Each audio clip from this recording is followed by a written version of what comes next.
ओम श्री साई नाथाय नमः। श्री साई सच्चरित्र अध्याय 23 योग और प्याज। शामा की सर्पदंश से मुक्ति, विश्वचिका हेजा, निवारणार्थ नियमों का उल्लंघन, गुरु भक्ति की कठिन परीक्षा। प्रस्तावना। वस्तुतः मनुष्य त्रिगुणमय 3 गुण अर्थात सत्व रज तम है तथा माया के प्रभाव से ही उसे भासित होने लगता है कि मैं शरीर हूँ। दैहिक बुद्धि के आवरण के कारण ही वह ऐसी धारणा बना लेता है कि मैं ही कर्ता और उपभोग करने वाला हूँ, और इस प्रकार वह अपने को अनेक कष्टों में स्वयं फंसा लेता है। फिर उससे छुटकारा का कोई मार्ग नहीं सूझता। मुक्ति का एकमात्र उपाय है गुरु के श्री चरणों में अटल प्रेम और भक्ति। सबसे महान अभिनयकर्ता भगवान साई ने भक्तों को पूर्ण आनंद पहुंचाकर उन्हें निज स्वरूप में परिवर्तित कर लिया है। उपयुक्त कारणों से हम साईं बाबा को ईश्वर का ही अवतार मानते हैं, परंतु वे सदा यही कहा करते थे कि मैं तो ईश्वर का दास हूँ। अवतार होते हुए भी मनुष्य को किस प्रकार आचरण करना चाहिए तथा अपने वर्ण के कर्तव्यों को किस प्रकार निभाना चाहिए, इसका उदाहरण उन्होंने लोगों के समक्ष प्रस्तुत किया। जो जब जड़ और चेतन पदार्थों में ईश्वर के दर्शन करता हो, उसको विनयशीलता ही उपयुक्त थी। उन्होंने किसी की अपेक्षा या अनादर नहीं किया। वे सब प्राणियों में भगवत दर्शन करते थे। उन्होंने यह कभी नहीं कहा कि मैं अनल हक सोहम हूँ। वे सदा यही कहते थे कि मैं तो यादे हक द सोहम हूँ। अल्लाह मालिक सदा उनके होठों पर था। हम अन्य संतों से परिचित नहीं हैं और ना हमें ज्ञात है कि वे किस प्रकार आचरण किया करते हैं अथवा उनकी दिनचर्या इत्यादि क्या है। ईश कृपा से केवल हमें इतना ही ज्ञात है कि वे अज्ञान और बद्ध जीवों के निमित्त स्वयं अवतीर्ण होते हैं। शुभ कर्मों के परिणाम स्वरूप ही हम में संतों की कथाएं और लीलाएं श्रवण करने की इच्छा उत्पन्न होती है, अन्यथा नहीं। अब हम मुख्य कथा पर आते हैं। योग और प्याज। एक समय कोई एक योग्याभ्यासी नाना साहेब चांदोरकर के साथ शिरडी आया। उसने पतंजलि योग सूत्र तथा योग शास्त्र के अन्य ग्रंथों का विशेष अध्ययन किया था, परंतु वह व्यवहारिक अनुभव से वंचित था। मन एकाग्र न हो सकने के कारण वह थोड़े समय के लिए भी समाधि न लगा सकता था। यदि साईं बाबा की कृपा प्राप्त हो जाए तो उनसे अधिक समय तक समाधि अवस्था प्राप्त करने की विधि ज्ञात हो जाएगी। इस विचार से वह शिरडी आया और जब मस्जिद में पहुंचा तो साईं बाबा को प्याज सहित रोटी खाते देख उसे ऐसा विचार आया कि यह कच्ची प्याज सहित सूखी रोटी खाने वाला व्यक्ति मेरी कठिनाइयों को किस प्रकार हल कर सकेगा।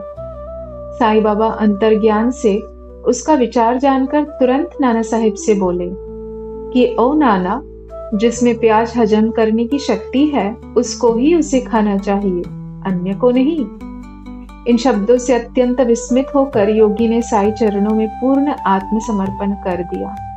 शुद्ध और निष्कपट भाव से अपनी कठिनाइयां बाबा के समक्ष प्रस्तुत करके उनसे उनका हल प्राप्त किया और इस प्रकार संतुष्ट और सुखी होकर बाबा के दर्शन और उदी लेकर वह शिरडी से चला दिया।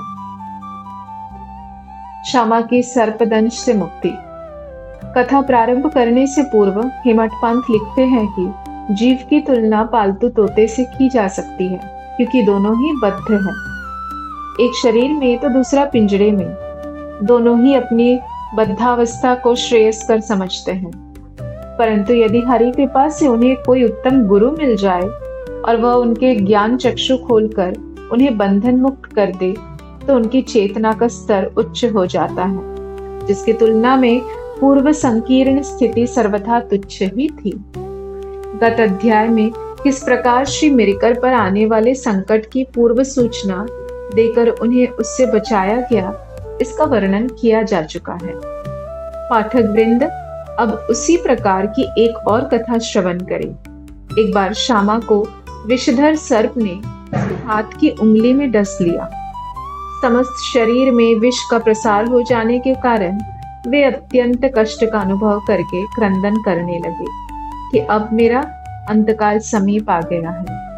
उनके इष्ट मित्र उन्हें भगवान विरोवा वीरभद्र के पास ले जाना चाहते थे, जहां इस प्रकार की समस्त पीड़ाओं की योग्य चिकित्सा होती है।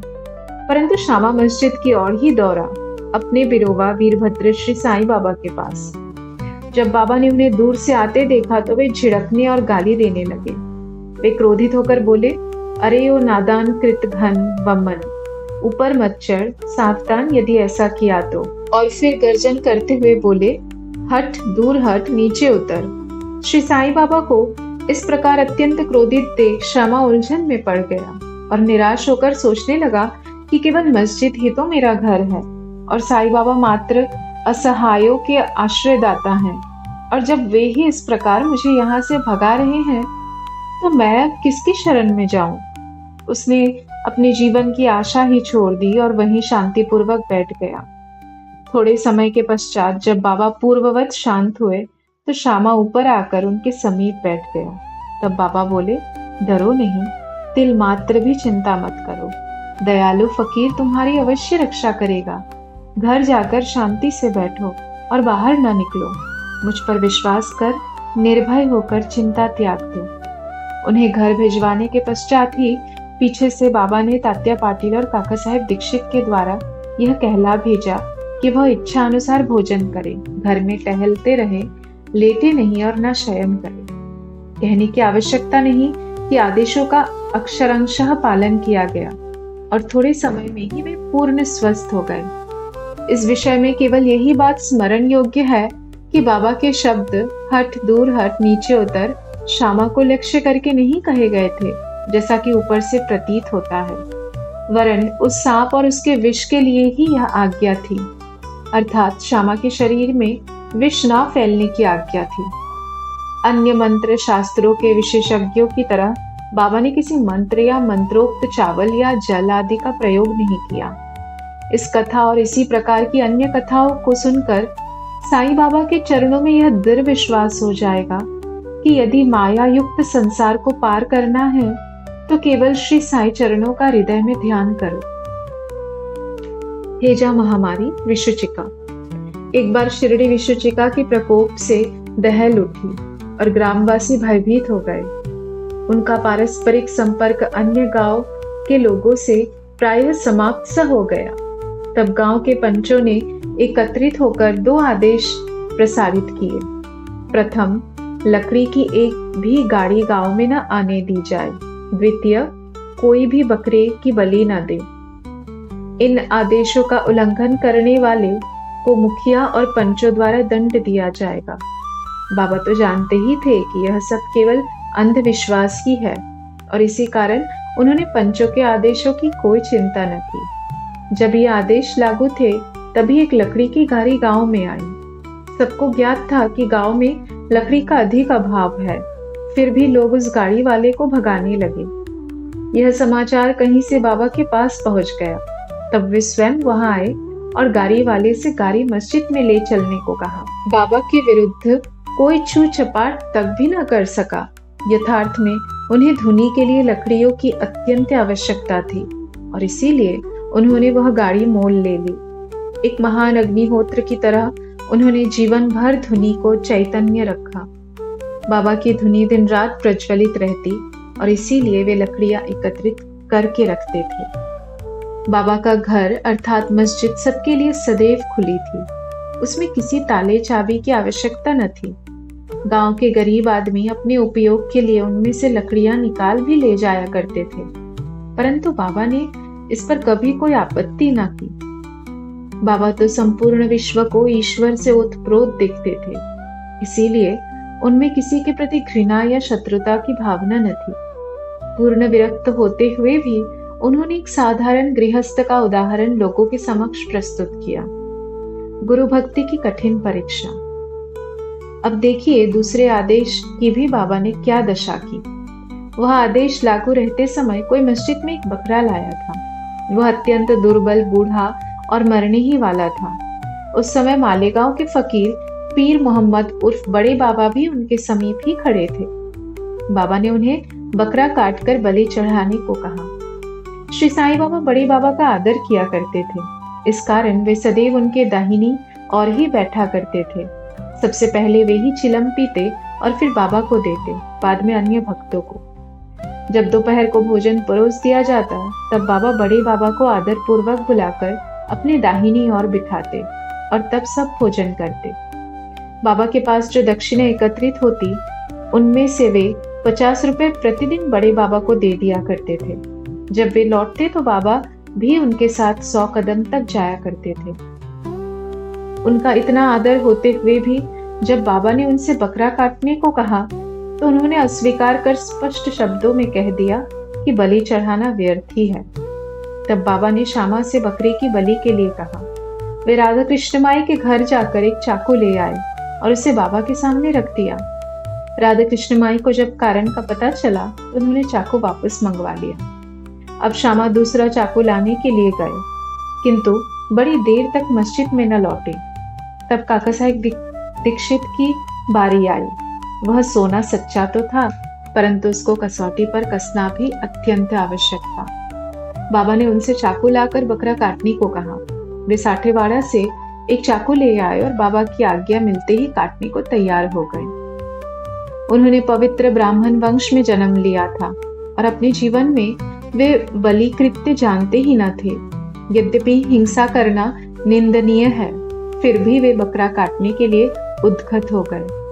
सब लोगों को आश्चर्य था कि बड़े बाबा एक यवन होते हुए भी बकरा काटने को सहमत नहीं है और यह सनातन ब्राह्मण बकरी की बलि देने की तैयारी कर रहा है। उन्होंने अपनी धोती ऊपर चढ़ा फेटा कस लिया और चाकू लेकर हाथ ऊपर उठाकर बाबा की अंतिम आज्ञा की प्रतीक्षा करने लगे। बाबा बोले, ठहरो, तुम कितने दुष्ट हो, ब्राह्मण होकर तुम बकरे की बलि दे रहे हो। काका साहेब चाकू नीचे रखकर बाबा से बोले, आपकी आज्ञा ही हमारे लिए सब कुछ है, हमें अन्य आदेशों से क्या। हम तो केवल आपका ही सदैव स्मरण तथा ध्यान करते हैं और दिन रात आपकी आज्ञा का पालन किया करते हैं। हमें यह विचार करने की आवश्यकता नहीं कि बकरे को मारना उचित है या अनुचित, और न हम इसका कारण ही जानना चाहते हैं। हमारा कर्तव्य और धर्म तो निसंकोच होकर गुरु की आज्ञा का पूर्णतः पालन करने में है। तब बाबा ने काका साहेब से कहा कि मैं स्वयं ही बलि चढ़ाने का कार्य करूंगा। तब ऐसा निश्चित हुआ कि तकिए के पास जहां बहुत से फकीर बैठते हैं, वहां चलकर इसकी बलि देनी चाहिए। जब बकरा वहां ले जा रहा था, तभी रास्ते में गिरकर वो मर गया। भक्तों के प्रकार का वर्णन कर श्री हेमठ पंत इस अध्याय को समाप्त करते हैं। भक्त 3 प्रकार के हैं, पहला उत्तम, दूसरा मध्यम और तीसरा साधारण। प्रथम श्रेणी के भक्त वे हैं जो अपने गुरु की इच्छा पहले से ही जानकर अपना कर्तव्य मानकर सेवा करते हैं। द्वितीय श्रेणी के भक्त वे हैं जो गुरु की आज्ञा मिलते ही उसका तुरंत पालन करते हैं। तृतीय श्रेणी के भक्त वे हैं जो गुरु की आज्ञा सदैव टालते हुए पग पग पर त्रुटि किया करते हैं। भक्तगण यदि अपनी जागृत बुद्धि और धैर्य धारण कर दृढ़ विश्वास स्थिर करे, तो निसंदेह उनका आध्यात्मिक ध्येय उनसे अधिक दूर नहीं है। श्वासोच्छ्वास का नियंत्रण, हठ योग या अन्य कठिन साधनाओं की कोई आवश्यकता नहीं है। जब शिष्य में उपयुक्त गुणों का विकास हो जाता है और जब अग्रिम उपदेशों के लिए भूमिका तैयार हो जाती है, तभी गुरु स्वयं प्रकट होकर उसे पूर्णता की ओर ले जाते हैं। अगले अध्याय में बाबा के मनोरंजक हास्य विनोद के संबंध में चर्चा करेंगे। श्री सद्गुरु साईनाथार्पणमस्तु। शुभम भवतु।